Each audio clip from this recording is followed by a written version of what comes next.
네, 더 나은 미래를 위해 오늘의 정책을 고민합니다. 김기식의 정책 이야기 식스센스. 김기식 더 미래연구소 소장님 나와 계십니다. 안녕하세요. 예, 안녕하세요. 예, 윤석열 대선 후보가 청와대를 개혁하겠다. 청와대 규모를 축소할 생각이다. 뭐 이런 청와대 규모 축소론 이야기했습니다. 예.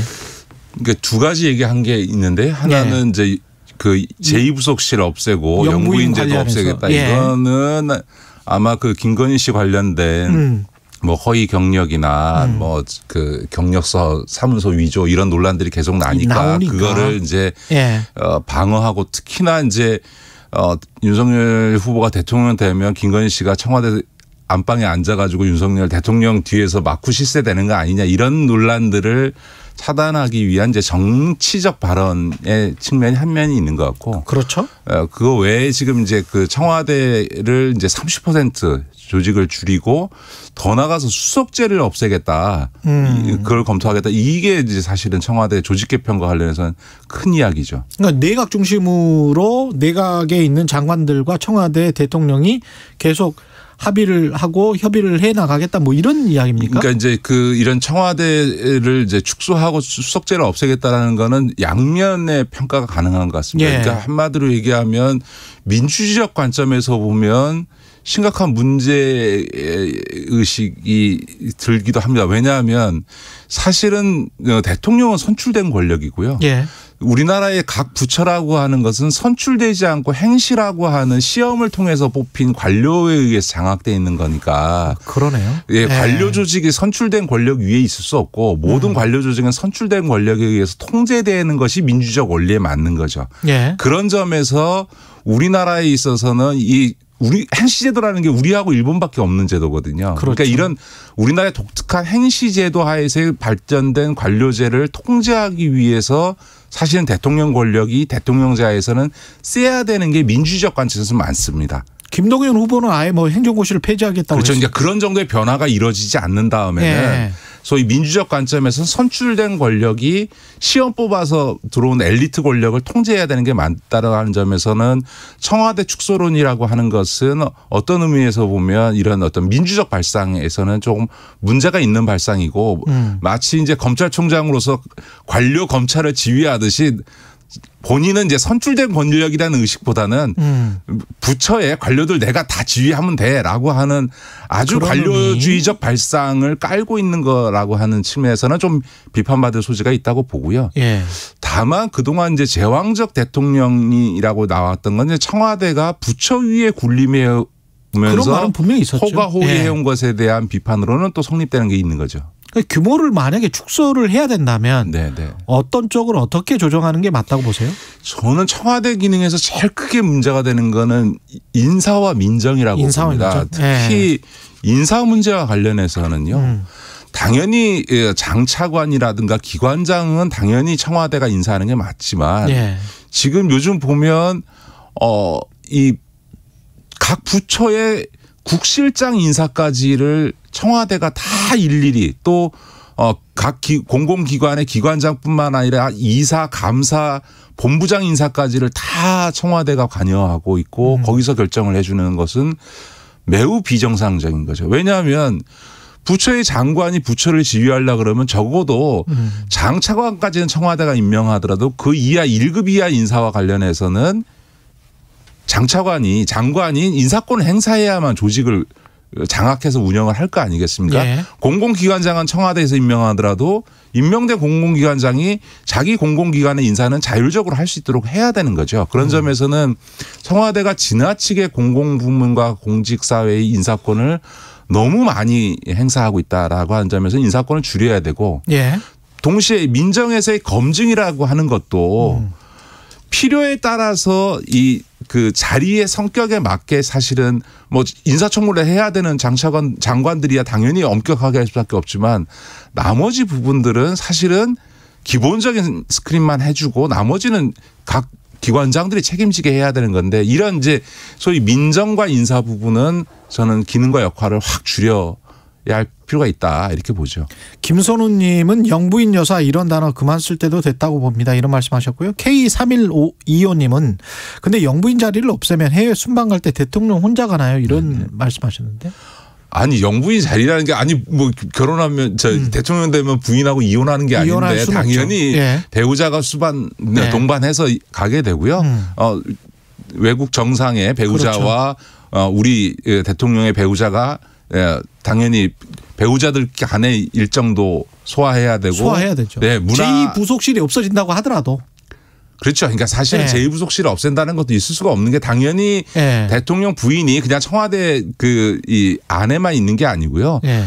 그 외부에 잘 드러나지 않아서 그렇지 이제 복지기관이나 이런 데 가서 소리 없이 그렇죠. 네. 소리 없이 챙겨주고 지원해주고 하는 역할들을 하거든요. 그럼 당연히 그 대통령 부인의 그런 공식적 활동을 지원해주는 조직이 있을 수밖에 없는 거죠. 네, 그런 점에서는 뭐 제2부속실을 없앤다라고 하는 거는 아마 빌공짜 공약이 될 가능성이 많습니다. 만약 윤석열 씨가 예. 대통령이 되더라도 예. 부속실을 없앨 수는 없을 겁니다. 대통령 신년 특별 사면에 대한 이야기도 지금 계속 나오고 있는데 이거는 신년의 특별 사면은 자우장 대상자는 뭐 누가 되는지는 모르겠습니다만 하긴 하는 거죠.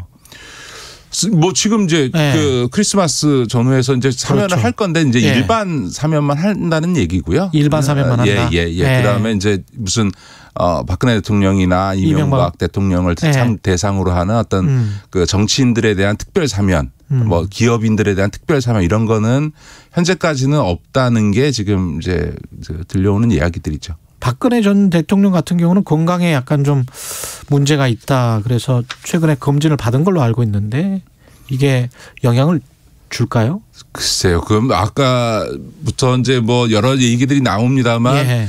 대통령이 언급한 게 있죠. 사면에 있어서는 국민적 동의와 합의가 있어야 된다라고 하는 거고 그런 점에 있어서 전제가 되는 거는 과거 국정농단 사안에 대해서 이명박 대통령이나 박근혜 대통령이 적절하게 국민들한테 사과의 의사조차도 표시를 한 적이 없잖아요. 예. 그런 상태에서 국민들의 지금도 3분의 2가 사면에 대해서 부정적인 여론이 높은 상황에서 대통령이 본인들이 사과하지도 않고 국민들이 과반수 이상 찬성하지도 않는데 대통령이 사면권을 행사해서 이 두 전직 대통령을 사면하는 것에는 상당히 부담이 있을 거고 그러나 이번에는 안 한다 하더라도 지금 이제 대통령이 퇴임하기 전에 두 번의 기회가 있거든요. 그러니까 또 있어요? 예. 한 번은 이제 3.1절 특사가 한 번 있고요. 근데 이제 3.1절 특사는 3월 9일 날 대선이니까 대선 직전에 이런 정치적 사면을 하는 것은 대선에 미칠 영향에 대해 이 있어서 선거 개입이다 이런 논란이 있을 수 있으니까 그때는 좀 쉽지 않을 것 같고 근데 예. 그때가 마지막이 아니고 또 한 번이 공교롭게 있는 게 대통령 임기가 5월 9일 날 이제 끝나는데 5월 예. 8일이 석가탄신일입니다. 보통 석탄일 때도 이제 사면을 하거든요.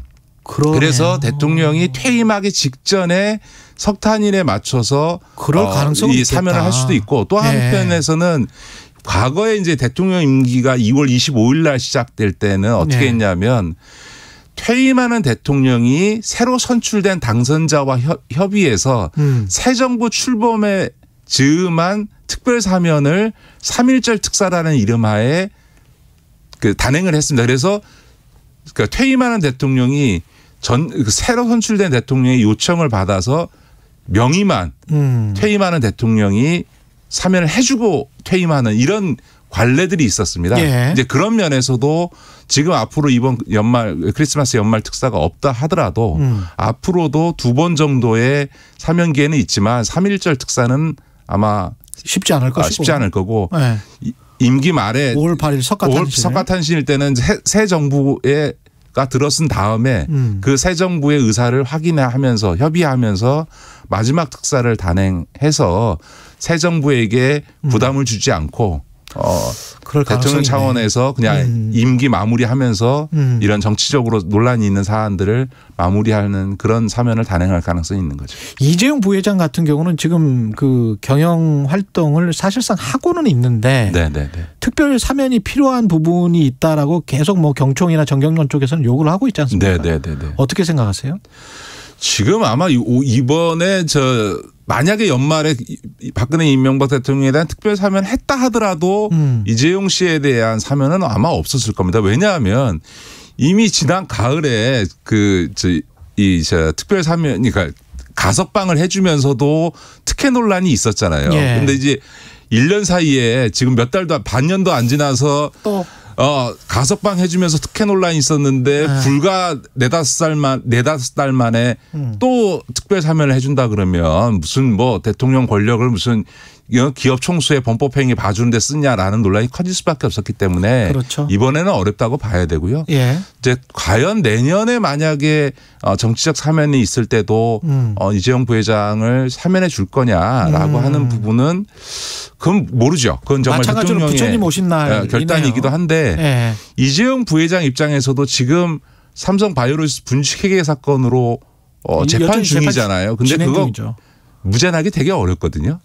그게 만약 유죄가 나면 아마 양형 기준상 집행유예가 불가능한 형일 겁니다. 그럼 이번에 사면받고 바이오로직 분식회계 사건에서 또 사면을 특별 가석방 받고 사면받고 또 사면받고 계속 이런 특혜를 받을 수 있느냐라고 하는 점에서는 이재용 부회장 입장에서도 이번 그 국정농단 사건에 있어서의 사면을 받는 게 본인에게 좋은 일인지 본인도 판단해 봐야 되겠죠. 8047님 사면은 반대입니다. 자신의 잘못을 확실하게 인정하고 사과해야죠. 사면에 대해서 부정적인 의견들이 상당히 많은 것 같습니다. 대표로 한 분 의견만 소개해드렸습니다. 네. 여기까지 하겠습니다. 고맙습니다. 네, 고맙습니다. 김기식의 식센스, 김기식 더 미래연구소 소장과 이야기 나눴습니다. 고맙습니다. KBS 1라디오 최경영의 최강시사 듣고 계신 지금 시각 8시 48분이네요.